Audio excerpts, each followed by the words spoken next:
So now, welcome to all in my channel Isan Study Ada. So in our last series, we studied our next chapter, that is chemical bonding. हमने अपनी last series जो start करी थी next chapter की, वो chemical bonding था। और chemical bonding में हमने केमिकल बॉन्डिंग क्या होती है इसके बारे में पढ़ा था, केमिकल बॉन्डिंग की एक्चुअल डेफिनेशन और नीड क्या है उसके बारे में पढ़ा था, और टाइप्स ऑफ केमिकल बॉन्डिंग में बॉन्डिंग कितने तरह की होती उनका छोटा छोटा स्ट्रक्चर डिफाइन किया गया था बॉन्डिंग के बारे में। Now from today we are going to start our discussion of detailed topic which is related to type of bonding. अब हमारी बॉन्डिंग में जो इम्पोर्टेंट पॉइंट है वो सिर्फ 3 चीज़ें हैं टाइप्स ऑफ बॉन्डिंग। तो फर्स्ट जो हमारी बॉन्डिंग है वो इलेक्ट्रोवैलेंट बॉन्ड है। इसके बारे में हम डिस्कस करेंगे। इलेक्ट्रोवैलेंट बॉन्ड होता क्या है, कैसे फॉर्मेशन होता है, क्या कंडीशन है, कैसे कैसे फॉर्म होता है, इन सब चीज़ों के बारे में हम इलेक्ट्रोवैलेंट बॉन्डिंग के अंदर डिस्कस करेंगे। हो सकता है ये वीडियो थोड़ा सा बड़ा हो जाए, लेकिन कोशिश कर रहा हूँ कि एक एक टॉपिक में कवर किया जाए, क्योंकि ज़्यादा पार्ट्स होने से भी प्रॉब्लम आ रही है बहुत से बच्चों को। तो ये देखते हुए ये वीडियो 30 मिनट से ज़्यादा की नहीं होगी। आप लोग कोशिश करिएगा कि इसको आप पार्ट में देखने की कोशिश करें, और यदि कोई पूरी देख सकता है तो पूरी देखना, तो आपको क्लैरिटी मिलेगी चीज़ों की कि इलेक्ट्रोवैलेंट बॉन्डिंग में एक्चुअल में होता क्या है और ये है क्या। बीच में भी मेरा थोड़ा वीडियो इसलिए नहीं आ पाएंगे क्योंकि थोड़ा शेड्यूल चेंज हो गया था, मेरा इंटरव्यू था, उसकी मैं प्रिपरेशन कर रहा था, इसके चक्कर में वीडियोस नहीं आ पाई थी। अब कोशिश करूँगा कि रेगुलरली वीडियोस अपडेट हमारे होते रहें, और यदि आपको वीडियो अच्छी लगे तो लाइक शेयर और सब्सक्राइब करें। और यदि आपको ये पता करना है कि टाइप्स ऑफ बॉन्डिंग कैसी थी, उनके ब्रीफ डिस्कशन चाहिए, केमिकल बॉन्डिंग क्या होती है लेमन लैंग्वेज में, और फिर एक केमिस्ट्री की लैंग्वेज में डेफिनेशन चाहिए, तो डिस्क्रिप्शन बॉक्स में आपको लिंक मिल जाएंगी, वहाँ से लिंक से जाके आप चेक कर लीजिए और अपनी आराम से कर सकते हैं। फिर आप इस पर आएंगे तो आपको इजीली समझ में आएगा कि इलेक्ट्रोवैलेंट बॉन्डिंग का मीनिंग क्या होता है। हम जैसे कि मेरी आदत है, मैं टर्म को ब्रेक करता हूँ, पहले टर्म को ब्रेक करते हैं। तो टर्म की ब्रेकिंग कैसे होती है? बॉन्ड का मतलब सबको पता है, bond is force of attraction. Bond is what? Repeat, bond is what? The force of attraction. यदि कोई फोर्स है अट्रैक्शन की तो उसको हम बॉन्ड बोलते हैं, या फिर उसको हम दूसरा नाम भी बोलते हैं, बॉन्डिंग भी बोलते हैं। फोर्स ऑफ अट्रैक्शन के बारे में अपन ने बहुत अच्छे से पढ़ा था नॉर्मल लैंग्वेज। अब बात करते हैं इलेक्ट्रोवैलेंट। इलेक्ट्रोवैलेंट, थोड़ा इलेक्ट्रोवैलेंट को ब्रेक करते हैं। इलेक्ट्रो से 2 चीज़ें याद आती हैं अगर हम इलेक्ट्रो लिखते हैं, तो इलेक्ट्रो से एक आता है इलेक्ट्रॉन याद, और दूसरी आती है इलेक्ट्रिक करंट। ठीक है, अच्छा, दोनों में डिफरेंस कुछ नहीं है। हमारा जो काम का है वो क्या है? इलेक्ट्रॉन। हमारे काम का क्या है? इलेक्ट्रॉन। क्योंकि देखो इलेक्ट्रॉन में भी ये है ELECTR, और इलेक्ट्रिक में भी यही है ELECTR। तो हमें इलेक्ट्रिक करंट की नीड नहीं है, लेकिन यदि आपको नॉर्मल डेफिनेशन पता हो, इलेक्ट्रिक करंट में भी यही होता था, फ्लो ऑफ चार्ज, या फिर हम सिंपल डेफिनेशन जो बोलते हैं फ्लो ऑफ इलेक्ट्रॉन्स। तो अल्टीमेटली हमें किससे मतलब है? हमें मतलब है इलेक्ट्रॉन से। हमें किसकी मतलब है? हमें मतलब है इलेक्ट्रॉन से। हमें इलेक्ट्रॉन से वास्ता है, हमको और किसी चीज़ से नहीं है।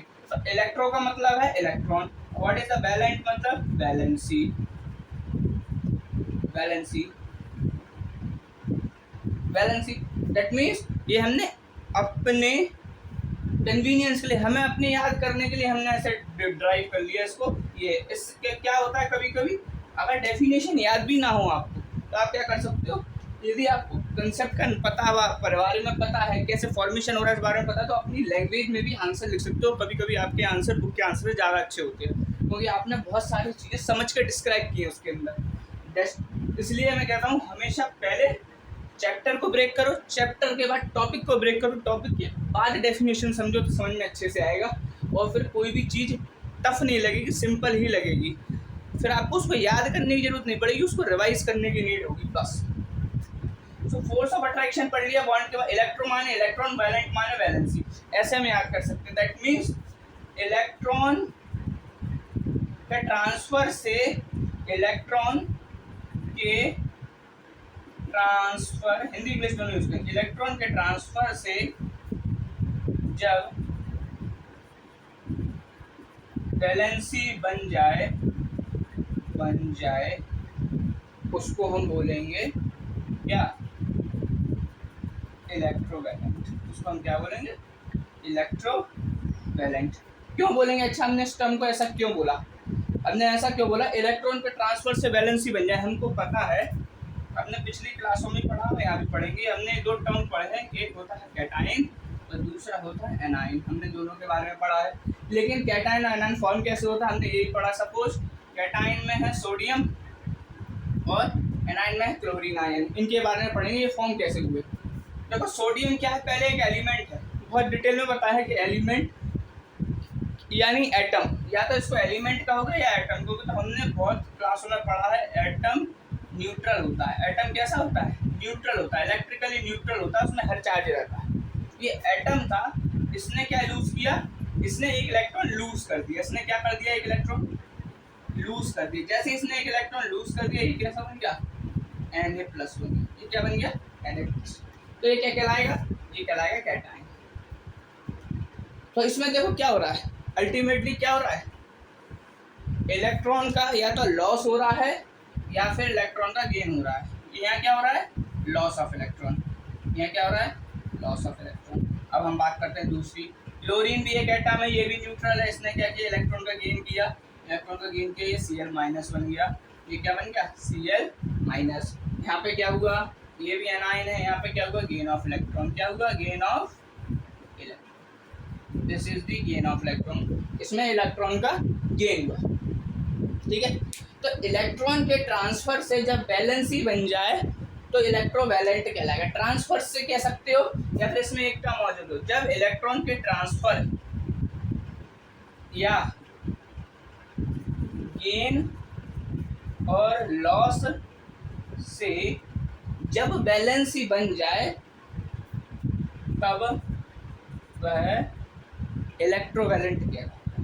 तब हम उसको क्या कहेंगे, तब वह इलेक्ट्रोवैलेंट बॉन्ड होगा। क्या होगा, इलेक्ट्रोवैलेंट बॉन्ड। अच्छा सर, इंग्लिश पढ़ाते पढ़ाते हिंदी में क्यों आ गए, हिंदी में इसलिए आ गए क्योंकि हिंदी हमको समझ में जल्दी आती है। हम जिस लैंग्वेज में डेली कन्वर्सेशन करते हैं ना, वो लैंग्वेज हमको इजीली समझ में आ जाती है, इसलिए हिंदी इंग्लिश दोनों पढ़ेंगे, हम बाइलिंगुअल रखेंगे। So what is electrovalent, when the electron transfers और द गेन और loss of electrons and by this the formation of valency, उसके बाद वैलेंसी का फॉर्मेशन होता है, then the bonding is known as electrovalent bonding. हमने cation और anion को छोटा क्यों बताया पकड़ के, इसलिए बताया क्योंकि कैटाइन और एनाइन के बारे में हम डिटेल में बहुत पढ़ चुके हैं अपनी पिछली 12 वीडियोज़ में, कि कैटाइन का फॉर्मेशन कैसे होता है, एनाइन का फॉर्मेशन कैसे होता है, हर चीज़ के बारे में पढ़ चुके हैं। हमको एक चीज़ याद रखनी, कैटाइन क्या है, जो लॉस करते हैं इलेक्ट्रॉन, और एनाइन क्या करते हैं, गेन करते हैं इलेक्ट्रॉन। ठीक है, अब इसमें एक चीज़ थोड़ी इंपॉर्टेंट है जो शायद अभी तक डिस्कस नहीं हुआ, उसके बारे में हम पढ़ेंगे थोड़ा सा, बस वो थोड़ा डिस्कशन का पॉइंट है, उसको हम डिस्कस करते हैं। हम इसकी नॉर्म जो एक्चुअल डेफिनेशन है वो भी पढ़ेंगे, परेशान मत होना, जो बुक की डेफिनेशन है। देखो हमने शायद डिस्कस किया था कैटाइन का फॉर्मेशन कैसे होता है और एनाइन का फॉर्मेशन कैसे होता है। तो जितने भी एलिमेंट्स हैं जिनके लास्ट ऑर्बिट में elements having 1, 2, 3 electrons in their valence shell forms cation. तो क्या बनाएंगे, कैटाइन बना लेंगे।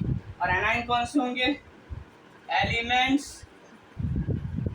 Having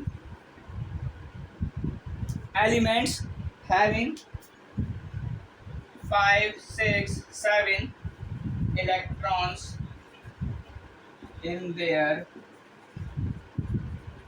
valence shell forms anion। क्या फॉर्म कर लेंगे वो, अनाइन फॉर्म कर लेंगे। वेटिंग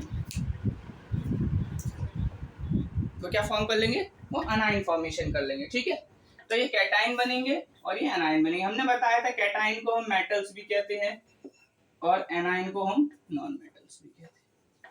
हमने इन चीज़ों को कवर कर लिया है पहले ही, तो इसको ज़्यादा डिटेल में नहीं बताया। हमने क्या क्या पढ़ लिया, इलेक्ट्रोवैलेंट का नॉर्मल मीनिंग क्या होता है, कैटायन और एनायन क्यों बनते हैं ये पढ़ लिया है, कैटायन और एनायन कौन कौन से होते हैं, जिनके लास्ट ऑर्बिट में 1 2 3 इलेक्ट्रॉन्स होंगे वो कैटायन होंगे, जिनके यहाँ 5 6 7 होंगे वो एनायन होंगे। इतनी चीजें हमने इसमें पढ़ ली हैं। अब हमको क्या पढ़ना है, अब हमको इसमें पढ़ना है कि इलेक्ट्रोवैलेंसी कैसे फॉर्म होती है और इलेक्ट्रोवैलेंट क्या होता है। अब डेफिनेशन पढ़ेंगे, इलेक्ट्रोवैलेंट बॉन्ड की डेफिनेशन पढ़ेंगे जो बुक में दी हुई है, उस बुक की डेफिनेशन को हम थोड़ा पढ़ते हैं।